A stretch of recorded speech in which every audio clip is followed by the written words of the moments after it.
future of the Negro in this country is precisely as bright or as dark as the future of the country.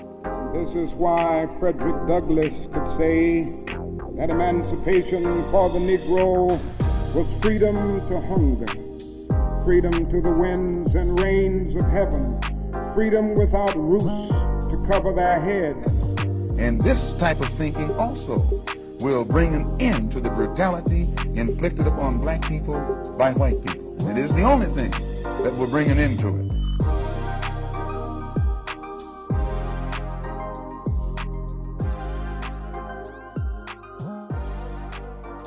My voice, your voice, our voices amplified. Welcome one and all to the Minority Report Radio, aka TMR Radio, the place where we talk about all things that affect the black community from apathy to zeal.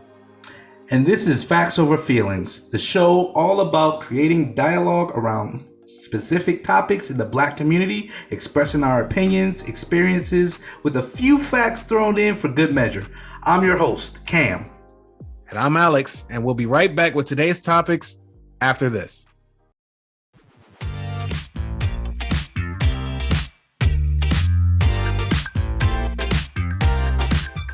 When you say you feel low and good things are hard to see, when you pray to find love, I know somewhere we could be. There's a place where we can go tonight. The rhythm will make it bright, where everyone is happy and the sun will shine all night. We could have a good time that everybody sing. Why don't you let yourself slip out of control? We could have a good time that everybody sing. Get your feet up on the floor.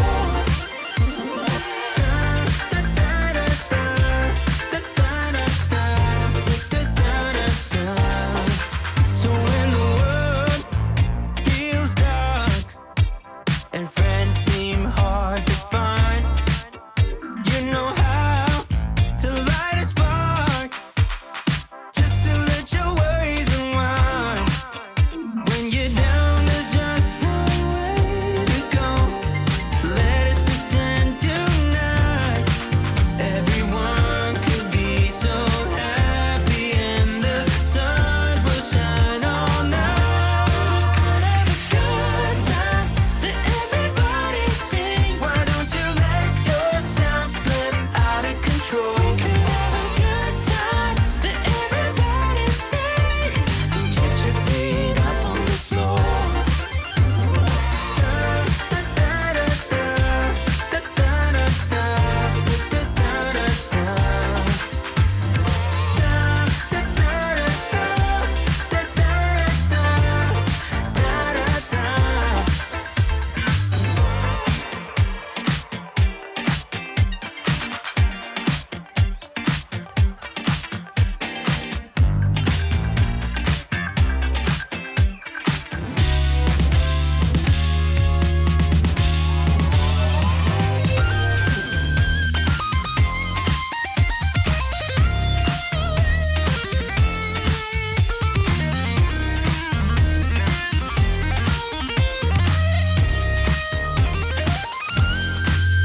When you're down, there's just one way to go.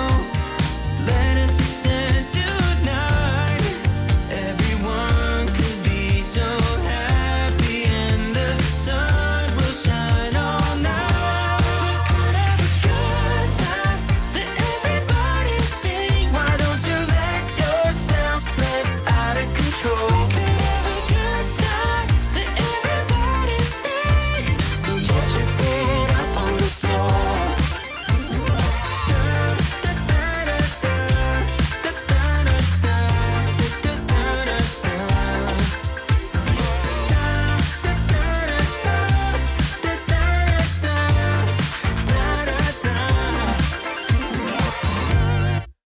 I think it's also like, what are my friends gonna think if I talk about catering to my man? I can cater to my friends all day. Me, for example, I love having my friends around me, like as far as holidays and dinners and like things that make my friends feel good. I love having us all together. We're all like that. All of my friends, I have a tight friend group. We're all like that. We just like having each other together. And thankfully, I don't have friends that if I were to do that same thing for a man, that they would look at me different. But I could see like a feminist or a woman that doesn't think that men they inherently don't think that men are deserving of that feminine submissive energy. I can see them doing those things in that same setting for their friend or for a family member at Thanksgiving, making it warm and lighting candles, this and that. And then maybe going home to their man and being like, oh, don't talk to me like that. You're talking, you want to make your plate? Fuck no. Just acting wildly different. And that was a clip from our good friend Alan over in the YouTube channel We Need to Talk. The clip is called Submit to Who? It's a clip about submission. But before that, I'd like to introduce you guys to my lovely wife. Hi, I'm Ashley, the lovely wife. Yeah. So she's gonna be our special guest for today in this episode. So, initial thoughts? I don't know, man. It just it just goes to show, the hypocrisy, right? I think that actually illustrates further the hypocrisy of the feminist movement. You know what I'm saying? Because if you look at a lot of people who do all this feminine rhetoric, a lot of them are married. You know what I mean? Yeah, they are. A lot of women who spout this feminist rhetoric are married with children and everything, and I can't imagine any dude that they're married with. We have to preface this: white women, most white feminists. Yeah, good point. Married with kids. It's very important to make that distinction. Which is weird to me because they understand the importance of the family unit. Still, even while they have that mentality, right? But you don't get the same perspective coming from African American women, I feel like. And it's really weird too, because I think, as what we do with most things, like we just take something and we just make it so much grander than it was. You know what I'm saying? Like, I honestly think that at this point in time,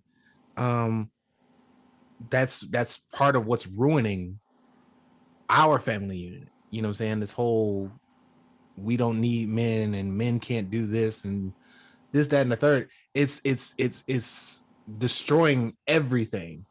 When again, the hypocrisy is, white women are saying this shit, but they going home to their husbands, and I guarantee you family life is not the way they're preaching. No. Because they're still married. Yep. You know what I'm saying? What do you think, Ashley? Why wouldn't you show your partner, your man, that same warmth as you would your female friends? Like, that just, I can't understand that concept, because it's like, if you are with someone to be your spouse, to be your partner, that means you were friends. So why wouldn't you treat your man the same way as you would your friends? I mean, there's going to be slight differences, of course, but why wouldn't you treat him the same way he was your friend when you got with him? You would think so. I was just about to say. I don't think people do build that whole friendship to relationship thing. I don't. Like, I've tried that in my dating. I don't want to say scheme. Tactics. You build a friendship first to see where it goes from there, But see, the problem with Right? that is the vast majority of women But when they put you in that friend box, oh, you ain't getting out You ain't getting out. You're there. because the value of establishing a friendship first is lost on a lot of people. Yeah. You know what I'm saying? Yeah. Like, because if it don't work out, I still want to be able to hang out with you. If we were friends first, then we should still be able to talk. If it don't work out, see, and that at least that's my thinking. And that's the thing, right? I think a lot of women after they put you in that friend box, it takes a long time for them to mature. And I can't even say mature because honestly, I think a lot of them, you're their last option when it happens. Like, no, dead ass. Like, they hit the wall. They aren't getting any calls anymore. Motherfuckers ain't checking for them. And then they'll go to the friend box. Then they'll go, oh, hey, big head. Oh, I hate that so much. Yo, Kevin says we came with that, hey, big head. Oh, I hate that. Yo, that's what they do, though. Like, I swear, like, so many Don't you big head me. So many mugs. Yo, but new phone, who this? Okay. Yo. I don't think... I've been hey big headed before while I was married. And she didn't know I was married. And she was like, hey big head. And I was like, seriously? Hey? Like, we haven't talked in a hot minute. Why are you hitting me up? What's going on?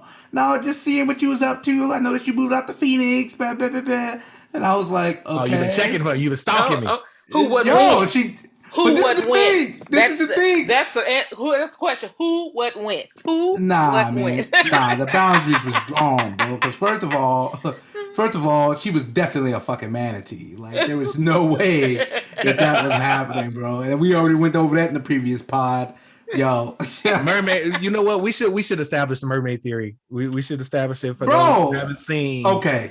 That show. Like, we should definitely establish the mermaid theory. You right. Or at least our modified version of the mermaid theory, because ours isn't exactly how it is. You right. But like, okay, so we got the concept from a show called How I Met Your Mother, right? And in that show, Neil Patrick Harris, that's who it is. Neil Patrick Harris had this analogy of manatees and mermaids. And he asked, who was it? Was it Marshall? Who was it? It was Marshall. He asked Marshall on the show. He said, they were talking about the secretary that was outside of Marshall's office that he just got. And Barney was like, oh, it's only a matter of time before you start seeing her as attractive. And Marshall looked and said, oh, God, no, why? And she was not very attractive. I'll give him that. But, Mike, you served in the military. I served in the military. People who listening who have served in the military, you know the concept of the Desert Queen, right? Like, Desert Queen, aka Okie goggles in my case, aka beer goggles. Bruh, you go somewhere and you might not, it might be that one frumpy looking girl and you're like, ugh. But I promise you halfway through that deployment, you're gonna be like, I hit that. Because the principle is founded on the fact that there are a lack of options. Exactly. So what Barney said the show was pirates, right? So pirates, sailors. Oh, I'm sorry, sailors. Just regular sailors. Sailors would be at sea so long that manatees would start to look like mermaids, and they would have sex with the manatees. And this is something that actually happened. It's not just on the show. That's something that actually happened. Shit. Yo, I'm dead, because apparently the vagina of a manatee is close to that of a human. I don't know. I don't want to know. If that was something they did, I don't need to confirm it. You understand? Dead, bro. When he said that, I died. I had to pause that episode. I was dead, bro. Deceased in a coffin. You hear me? So like, yo, but real talk though, and this is what I don't think a lot of, because women can't wrap their heads, like, okay, I'm not saying all women, but a lot of women can't wrap their heads around the fact that testosterone makes your ass so horny. It is insane, bro. Like, it's annoying as fuck, to be honest. It is annoying as fuck because it's hard to fucking focus. Like, as I'm getting older, I think, honestly, because, you know, as you get older, you start producing less testosterone. I think, honestly, as men get older, it becomes easier to focus. That's why we become a lot wiser and able to handle that shit. But, bruh, as an 18-year-old, you couldn't tell me shit. You couldn't tell me nothing, bruh. Like, it was what it was, man. So, like, that whole, like, American Pie trope, like, that whole horny teen kind of movie trope they be having, like, yo, it's a thing, bro. Straight up. Especially for dudes. Definitely a thing. It's like the blood going back to the brain instead of to the penis. Bro, post-nut clarity is a thing, dude. I don't give a shit what nobody says. Oh, we had this discussion with another friend of ours, bro. Like, yo, he was like, post-nut clarity isn't a thing. Yes, the hell it is. When you buff that nut and it's like, dude, for a split second, like, it's like euphoria. You just get like this super... Honestly, it's almost like... it's not to the scale of DMT, but it's almost like after you're done coming down from DMT, it's like you're just clear. You're just clear-headed as fuck. And for those of us who's never done DMT, who can't relate to that analogy, it's literally it's like lifting up a fog of confusion. Yeah, it's like you're in the middle of a fog until you get that nut, then it's all clear. You know what I'm saying? Everybody's been in a traffic jam at least once where the fog is real thick and heavy, and then once you come out, you know, you can see in front of you. That's what post-nut clarity is. It's like a fog has lifted. That's it. Yo, real So talk. the mermaid theory basically says that, you know, according to the show, is like the longer you spend time with an unattractive woman, the more she'll evolve into a mermaid that you'll be willing to sleep with. Our version is like, as far as men and women go, and being platonic friends, so long as he looks at you as a manatee, something that is not a sexual object, y'all can be friends. Yep. But the moment you turn into a mermaid, oh, it's over. You better run for the hills. And here's the shitty part. Here's the shitty part. Once he considers it, and you turn into a mermaid, you can't go back to being a manatee. Oh wow, okay. So dead ass. Like, he will forever notice, like, the moment he and the wonder is always gonna be there. Like, I wonder what it's like the moment he go, damn, she kind of got a fat ass. Damn, I didn't notice that. And there it is. Over. And that's all it takes. And that's all it takes. He will forever notice that from now on. And now he's gonna be like, yup, gotta hit that. Yo. Oh, I'm sorry. That's men are stupid. But yeah, to the other point though, like to the original point. So that's the mermaid theory, right? So, yes. But like back to the video though. I also think it's very interesting, like Ashley was saying, how she was willing to, you know, treat her friends better than she would her man. I think it goes back to that whole mantra of single women keep women single. You know what I'm saying? Yes. Like it's you or even better. I recently came across this. It's like women are more loyal to the sisterhood than they would ever be to their men. That is so because weird they care. To me. They care so much more about what the sisterhood thing as opposed to the dude that they may potentially spend the rest of their life with. And I find that strange. See, and that's so weird to me, bro, because, like, don't get it twisted. You my boy. We've known each other hella long. Hell, I've known you longer than I've known my wife. You understand? Yeah. But you understand the pecking order. She's above you, my guy. Like, as well it should be. It like should be that way. You should never give a fuck about what I think regarding y'all relationship. My input does not fucking matter. But it should be that way. But that's my point. But like the fact that she would say that, it's just like, I can't imagine putting somebody else above the person that I'm like my spouse. Like, what?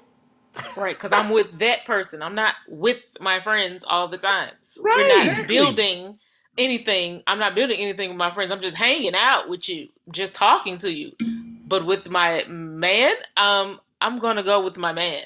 How would I not treat him at least somewhat the same in certain aspects, like in certain events or anything? Like, We're having Friendsgiving. Okay, well, let's be friends, damn it. We're gonna hang out. We're gonna have the same warmth as you are. You're gonna get this. And then after that, I'm gonna give you the yams. Let's do this. The yammies.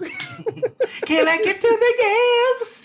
Sweet, yeah. Okay, I'm sorry. But see, and you know what, and Ashley, I don't think you've ever heard me say this, but I told Cam this a couple times. It's one of my biggest issues with things that's going on today, that there's no such thing as boundaries. All lines are blurred. And the fact that that mofos are out there saying that I would treat my friends better than I treat my mate is just like, you're confusing leisure time with, I don't know, what's an equation? I guess professional time. You can't blend the two. There has to be a separation of church and state. Right. I like you know what I'm saying? Yeah. Because if you don't separate the two, like, how do you know when to turn fun off? Exactly. Yeah, and that's one of the things I think really is highlighted in American society today, especially with this hookup culture. Like, relationships aren't lasting because people, especially women, right? Like 80% of the divorces are filed by the women, right? So when you really look at it, it's like, why would I put in the work when I can just go get another?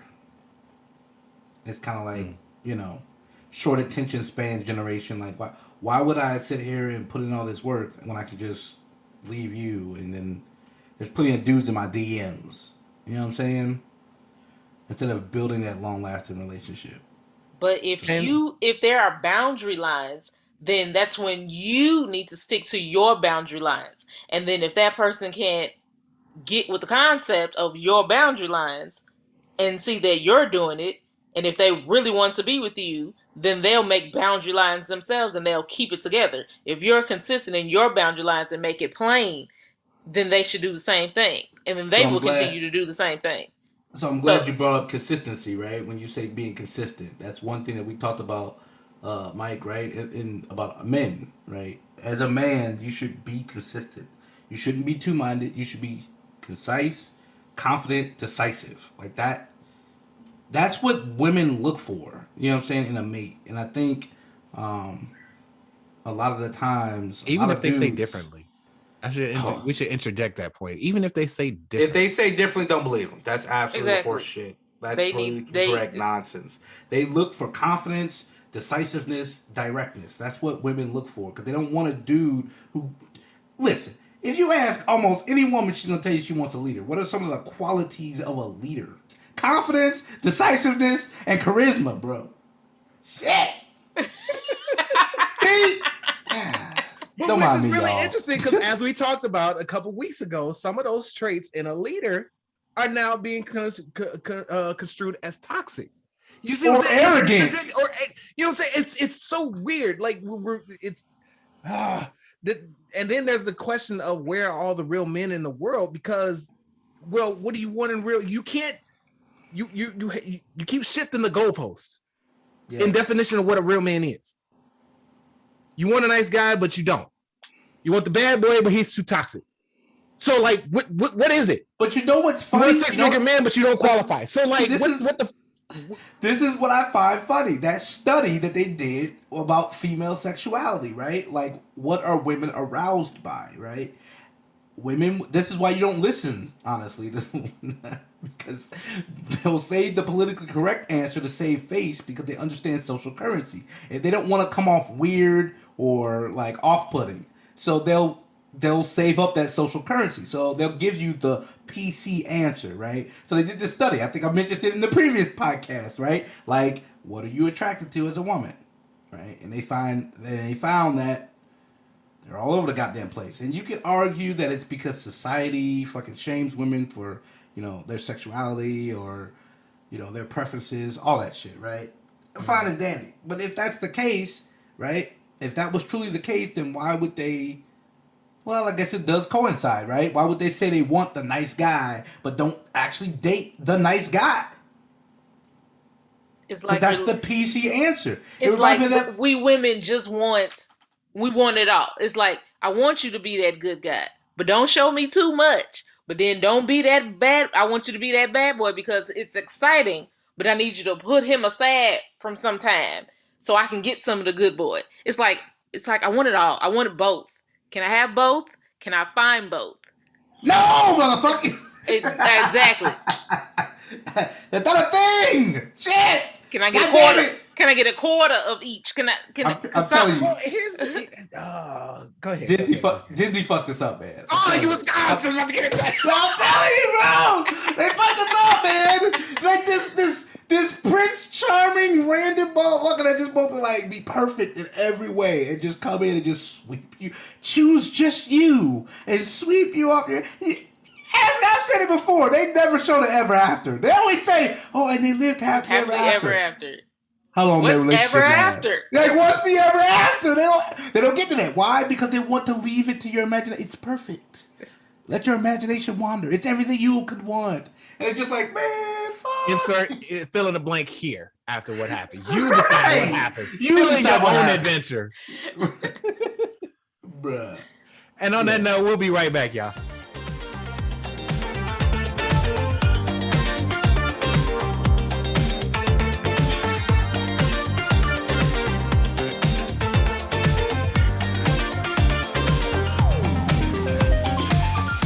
I've got a feeling this is the night. The stars are aligned, trouble's all out of sight.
When a man asks, "What do you bring to the table?" what did you just hear him say? First of all, no man has ever asked me this question in real life. Let's start from there. But when I hear men ask this question on social media, all I hear in my head is, so tell me why I should pick you. And for me as a woman, that sounds like an invitation for me to pitch myself and audition for your approval. And I do not audition for male approval. Secondly, make it make sense. You are the one pursuing me.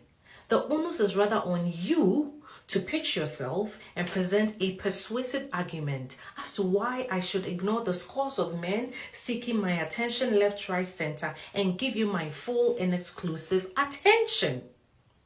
As a man, I expect you to know who you are, where you're going, and the qualities you seek for in a partnership or in a woman. And then I expect you to have the discerning ability to be able to deduce these things for yourself. This will require you to be very creative, create time and effort to get to know that person as a person. Ladies, men who are actually looking for a companion, a friendship, a partner in the true sense of the word, do not need too much time to figure things out for themselves.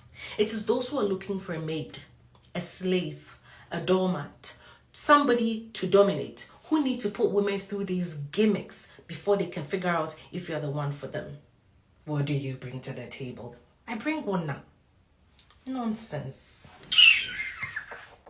And here we go. All right, first of all, she can kiss my whole inside of my booty cheeks. You understand me? Are you freaking serious? No, man. Here's the thing that cracks me up, bro. No. This is the thing that cracks me up, right? Because I saw this exact same. Now, granted, she was a light skin. I saw this exact same argument on Daily Wrap-Up Crew recently. Are you freaking kidding me? The idea that you don't have to pitch yourself. Everybody has to pitch themselves, bro. Like, what the hell? You think just the man has to pitch himself? Just the man has to quote-unquote audition for you because the other scores of men. Listen here, lady, okay? The real ones that you're actually trying to get, that you actually want, guess what? They're a small minority of men. So guess what? You, being the vast majority of beautiful women, have to prove to him why he should wife you, bro. Like, what? And that goes both ways, my guy. The man has to, off bat, provide some type of value. Off bat, he does. And you're telling me all you got to do? Man. Yeah. That she, Like, Because, I mean, what if you not what he looking for? He needs to know. So No. See right there? What you just said? Wait, let him finish. Let him finish. She said a man who wants to get married will know off bat, ain't gonna take no time. He knows what he wants. He's looking for it. But what if you not what he looking for? And I'm gonna need you to accept that. You better tell him what can you bring to his life so he can not waste your time and damn sure not waste his time. Because he's trying to find a mate. Period. You want a mate, you want the best mate. He's trying to get a mate, he wants the best mate. You may not be it, sweetheart. Let's move on with that. Come on now. You gotta sell yourself too. You gotta find because if you ain't what he looking for, then he may pick up some points that you need to check yourself. So you can be the right one for the next man. That's the best for you. That's all I'm saying. I mean, yeah, I should have. Yeah, definitely triggering. Apparently, right?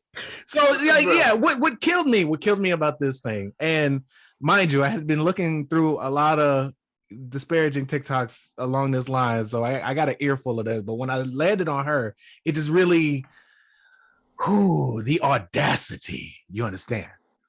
The unmitigated gall. The fact that you think that you don't like both of y'all said, like the fact that she don't think that she needs to audition for male approval. Like you're in the dating pool. Like we said in I don't know which episode it was. Dating is nothing different than an audition. You're looking for somebody to fulfill a role. Period. Yep. Right. The whatever role that is, you're auditioning for that part. Whether it's a permanent recurring role or it's just temporary, but you're auditioning all the same. That means you are putting your best foot forward, ideally, to make a good impression. Hell, even if it's strictly platonic, even if it's business, first impressions is key. You're auditioning all the time. Yeah. You are your best representation. You are your own PR agent. But motherfuckers don't even think they have to sell themselves. Like, that's the thing that's what's blowing me, bro. Like, I showed up. That's all I had to do. I showed up. And it's like, we all should have jobs if that's the case. Bro, we should all be doctors, bro. Just showing up to the interview. Like, what the fuck, man? Like, at the end of the day, you have to sell yourself to that guy. Now, granted, if you're genuinely what he's looking for, it'll be easy. If you ain't, you have to be a chameleon like a motherfucker if that's the one you want. Exactly. Right? But that's up for the man to discern. But he got to discern that down the line. Asking you up front, bruh, shouldn't be a fucking issue. The reason why motherfuckers have problems with that question is because they don't have an answer for that question. Ladies, let me tell you how you answer that question. And it does not start off with, I've got money. That's not how you lead off with that question. What you lead off with that question is or your answer should be, I will be a great mother for our children. If you started off if that's your first, you know what? No, stop it. No. You do not give them a cheat sheet. Don't give them anything to make them millions. Don't get up. You stop that. You're right. I'm not gonna do that. Y'all gonna have to figure that. I'm just gonna say this. The things you look for in a mate as women is not the same thing that men look for in a mate. Boom. I'm gonna say that again. Women, what you look for in men to be a suitable mate, men are not looking for in you.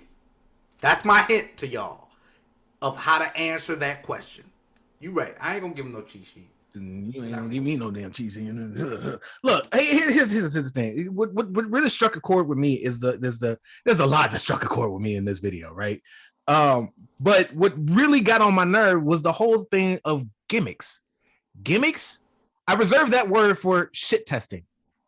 That's a gimmick. You know what I'm saying? Testing me to see, if we're in this situation, how would he respond? That's a gimmick. Those are hoops that I gotta jump to prove to you what kind of man I am. And oftentimes, men fail that thing because, again, a lot of us fail for, the Disney princess syndrome shit. The shit that y'all say y'all want. So that's what we try to give you. But then when we give it to you, you don't want it. Like, that's a gimmick. Okay? As a man, and a lot of dudes will say this. A lot of dudes would agree with this. As a man, I do know who I am, where I'm going, and what it is I'm trying to build. And if I ask you that question, I need to know if you fit my plans for my life. I don't need to wait. Nor do I want to wait till I spend X amount of dollars over a span of 3 months of you finessing me for like food and dates and all this other stuff to find the fuck out. Here's the flow. I'll give it to you like this. Maybe this will better help you understand. Here's the flow. The preliminary question. What do you bring to the table? Your answer, X, Y, Z, whatever your reasons are. Okay, cool. If they sound good to me, then the dating phase is to see if your answer matches up with your actions. Hold up. Hold motherfuckers accountable for what they say and do? And like she said, I will give her this. Like she said, it will not take me long to discover if you are that person that you said you were and the person I'm looking for. A few weeks. Oh, shit. A couple of dates. That way I'm not out too much. Yo, real talk, bro. That's put motherfuckers on notice, bro. Like, I'm just saying, like, you know what I'm saying? It's kind of funny to me. It's kind of funny that all of these demands are placed on dudes. This high performance value is placed on dudes as if you ain't got shit to prove too. A relationship is two people together. Who are you as a person to add to my life? I already know what you expect of me. I know what you want from me. You want me to protect, provide, and, you know what I'm saying, shelter. You want resources. You want to make sure that you're secure for your future. You want to make sure that I'm not hot-headed so that I can be a decent father. You want to know all of these things. And I better be able to prove that shit within a short amount of time, 30 seconds. But I can't ask you one simple question. You're already getting a lot from me. It's not the fact that I just showed up. It's the fact that I have to pay for everything when I show up. all right, this is gonna be completely off the cuff. This is gonna be a completely live answer, even though whatever. What we do here. But no. Let's use a real life example. Ashley. Oh shit. Oh, that real. When me and you were together, when we were dating. Wait, y'all not together no more? When did this happen? Hold up. I need to know. Details, nigga. It happened when he didn't put that dish in the sink. That's when it happened. You know what? Y'all not gonna try to. You know what?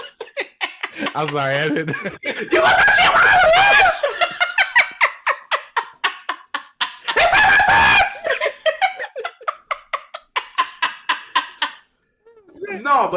No, but seriously though, when we were dating, right? Like, how did you know? Yup, that's I'm your guy. Like, what were some of the things that I did that was like, yup, I'm cool. That's my dude right there. The things you did, because I'm an observant person. Just watching you in the cut, hanging around with your family. I seen how you speak to your family, how you get along with your family, the way you talk, even through debating. You're pretty good. Sometimes it can be off, but it's fine. It's just you're just passionate, and the things that you do with me. You take your time with me. You're kind to me. And you're patient. And that's the things that I've noticed with you. And those things that I see that I need to work on in me. So the things that I noticed in you are the things that I needed to work on with me. And that's how I knew you would be good. For me, that's my thing. Okay. Solid. I appreciate that. Thank you, by the way. I'll be coming on this motherfucker and come tell all good shit. Damn it. I'm the one suffering kisses. Kisses later. Didn't you hear that? Kisses. Stroke my ego more. What are you talking about? The love bolts. No, but like, okay. So that's what she noticed, right? But if you notice, she had to also qualify to me. So what did I notice in her, right? So here's the day that I figured out Ashley. Well, it was actually multiple times, but this was the last one. I was like, "Yep, that's a ring." So we had moved in together, and I was in the military at the time, and those motherfuckers. For all of you who aren't in the military, okay, we don't make no money. None. I want to be clear. I want to be very clear on that. We're broke. Now, granted, we do get medical benefits, so we do get some. You know, depending on where you're stationed, you get some levity in terms of bills, like chow hall for food. You got like dormitory if you're single, right? All that good stuff. And I remember I was broke. We had just moved into our first apartment. And I remember we were coming up short a little bit on the money. And I was like, bro, I don't know how the hell I'm going to pay this off. I don't know how I'm going to pay this bill. And I was like, okay. And I came clean and I was like, yo, I'm letting you know now. I'm coming up short this month, but I'm gonna make it happen. And I didn't know it. And I didn't know at the time. Funny story. I didn't know at the time. She told me years later. I didn't know at the time that her mother had already given her the money for the bill, but she told Ashley not to tell me that she had the money. Her mother wanted to see what I was gonna do, and I went out, bro. And this is before Uber, and I went out and I think I pawned something, and then I ended up doing some oddball shit on Craigslist, like some IT shit, like fixing somebody's computer or some shit.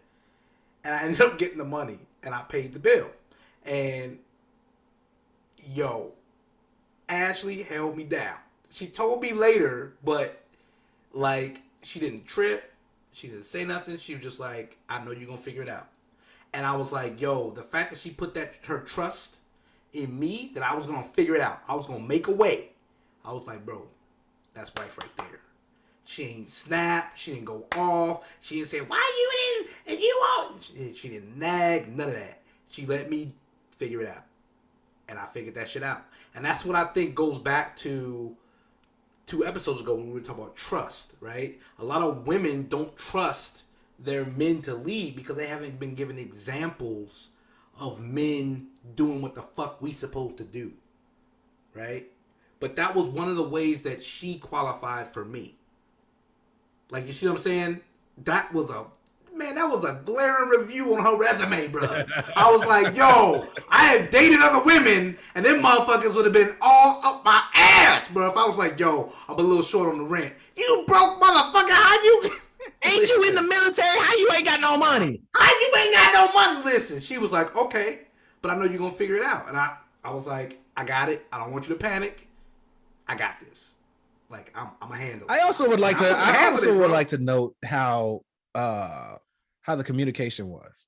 The fact that you told her, and the fact that she held you, like that to me shows that y'all were a team even then. And that's my thing, bro. Like, this goes back to leadership, right? And you know, in the military, we big about that shit. Leaders are supposed to be open and communicate with their troops, bro. Like, if we doing something, yo, we doing it as a team. It might be a shitty detail, but guess what? We doing it together. We in it together. This is the reason why we're doing it. Like, they give you reasons why we're doing something or we're in the predicament we're in. You know what I'm saying? They don't just say, oh, well, you got to do it. Nah, bro. You lead from the front. I would never expect somebody to do something or tell somebody to do something that I myself wasn't willing to do. Yeah. You understand what I'm saying? That's one of the qualities of a good leader, bro. So, like, when I came to her, I was like, yo, I'm being honest. I ain't got it.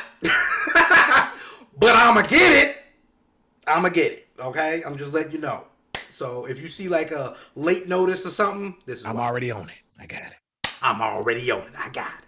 But this goes back to another friend of ours, Alex, that, like, no joke. You weren't... Okay, so I was talking to her the other day. And she's going to be on the podcast eventually, too, more than likely.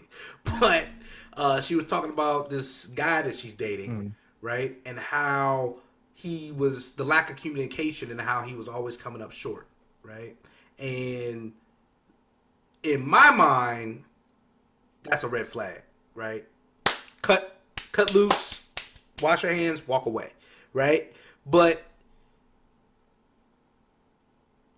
it just... The lack of communication, I think, honestly, is what the vast majority of these issues are. But for her, in that video, to turn around and say that she doesn't have to exhibit any traits or say what she's good at or basically qualified to a dude is an automatic red flag to me. Because the whole point of you... And it's not that... Asking the question, what do you bring to the table, should not elicit of like visceral response. Like, it shouldn't be like, why are you asking me that? The only reason why it would elicit that response is, like I said earlier, they don't have an answer. They honestly don't have an answer. And that, to me, is a red flag. If you can't pitch yourself, and it doesn't have to be the nitty gritty, like, you don't have to get in detail. Like I said, I already said it on the podcast. I'm good with kids. I'd be great for our kids. Boom. That's one resume bullet, bruh. But you know how many people I've heard answer that question and never mention that? This is the person you're supposed to be starting a family with, settling down with, and you never even mention the thought of kids. What? But see, you know what? I think again, like we talked before, I think that goes into the whole point of dating with intention. I don't think that's a thing. We need to bring that back. We need to date with intention. Like dating is supposed to serve a specific purpose and not the purpose of just hooking up. You're supposed to be sifting through your options to find a forever mate. Okay. You know what I'm saying? I see what you're saying. It's like I don't think a lot of people are really paying that attention. So like if you're not dating with that intention, yeah, of course the thought of whether or not a person's going to be a good father or a good mother is going to come to mind because you're not thinking of long term. Okay. That might be it. Yeah. No, that I'm laughing at Ashley, bro. Clear cut and dry. I don't have a response for that. That's shit, man. I didn't mean to do a period. That wasn't supposed to be a period. No, man. I've heard other people say that, but like, yeah, like that makes sense. The reason why I've heard people say that we aren't dating with intention, you know, but why they wouldn't bring up, you know, long-term things in the what do you bring to the table. Like, they're not even thinking about long-term. That's fucking wow. I'm fucking done, bro. That shit is fucking, that's fire. Shit. And I guess, well, on that note, we'll be back.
And we're back. So, ladies and gentlemen, that's our show. We hope you enjoyed it. We appreciate you listening. We appreciate your time. We want to thank Ashley for joining us on this episode today. Me and Cam, we believe firmly that, you know, every encounter that we have is an opportunity to learn something. So what did we learn today? What is the takeaway from today? Well, I think the takeaway from today is value. We black men, black women, we love y'all. We love y'all. Despite what you believe, despite what you've been told, we love you. We know the stuff that y'all suffer through. We know how hard life has been for you with all that you have to face, because we face a lot of it too. You have value to us. But a lot of times we don't think you feel the same. And until we get on the same page where we value each other, nothing will ever work, and we will always be defeated by everything that separates us. So thank you for listening. We appreciate you. Until next time. Peace.